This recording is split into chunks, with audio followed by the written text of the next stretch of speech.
the achievement of Saudi to establish credibility, if you like. What was that journey? What did the Saudis do to put it in place the inevitable success that Aramco has become in order for it to be taken seriously as an owner of its own reserves? First of all, good morning to everybody. Assalamu alaikum. I would like to thank Sean and Gulf Intelligence for inviting me to this interesting forum.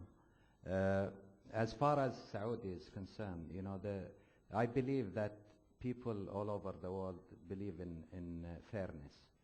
And to achieve fairness, you know, you have to have, you know, some way of balance between, you know, between different sides of the game, you know. And for that, you have to have an entity such as OPEC to you know, achieve that,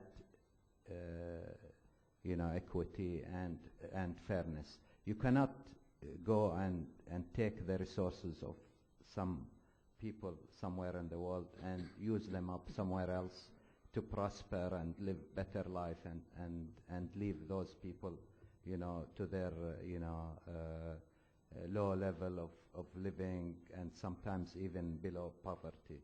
You have to have fairness, and for every commodity there is a price, okay? And part of controlling also that the consumption of that you know, commodity, you have to put some controls also, such as the ones put by OPEC.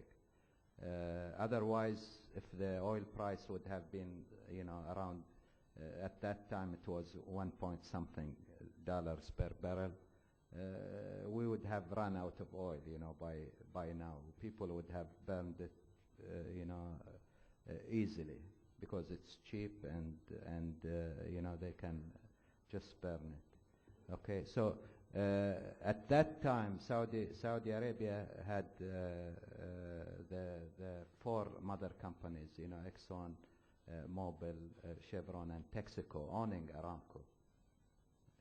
So it wasn't a national, you know, company that is producing the oil. It was part of, just like the doctor said, it was part of those mother companies. And they, you know, I think they accepted, you know, the establishment of OPEC, hoping that they would get more revenue for themselves also, as a result of controlling the price or increasing the price. In that sense, you would be indicating that they didn't take it seriously, they didn't adapt to what this thing could become, which was obviously nearly like a takeover machine. No, it wasn't a takeover machine at that time. It became so. Yeah, but it was, at that time, it was some you know, entity that would control the price to their benefit also. If they control the production and the prices would go up or stabilize, they will have more revenue themselves. Okay. Ali, please, yeah. If I may chip in over here, I think we have to go back in history and we have to think about that these countries, which is Venezuela, Saudi Arabia, Iran, and Kuwait, these countries I would say Western media or international media could be somewhere of nowhere. They are not really quite very big known to the international media. So creating an organization by third world countries or developing countries, it might be considered not very serious issue, or this is a short living organization. So I go back to Dr. Ramzi, what he said, that it was not taken serious at the beginning. Do you think people underestimated as you mentioned and as the Minister mentioned, the importance of taking hold of your own destiny, which I think in so many ways symbolizes Sheikh Zayed's vision for the UAE, but was that underlying desire maybe underestimated? That's of course a vision, Sean. That's a vision that you take in control of your own destiny. However, how you will be going there, it's the implementation stage. That's the main factor. You are talking about, say, countries, which each country having their sovereign rights, every country having their own agenda, each country having their own economical issues. So here, how you go about it, and in the implementation stage, when this is your destiny. That's I think the difficult part of it, and of course, knowing these countries, there's I think the history now. If you reflect back, it shows there has been always, as been highlighted by His Excellency, going through dramas. But with all of that, there has been only one vision in there, that to protect the interest of these member countries and the interest of their natural resources. Well, maybe, Dr. Ramsey, it was the dramas that made OPEC relevant in some ways. No, you have to think of, there were effectively two agendas.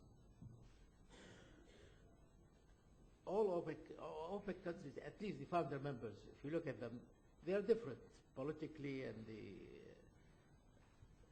the national push was different. Iran, Venezuela, Saudi Arabia, Kuwait, Iraq. Some are called revolutionaries, some are called puppets, some are called something else. But those five came in.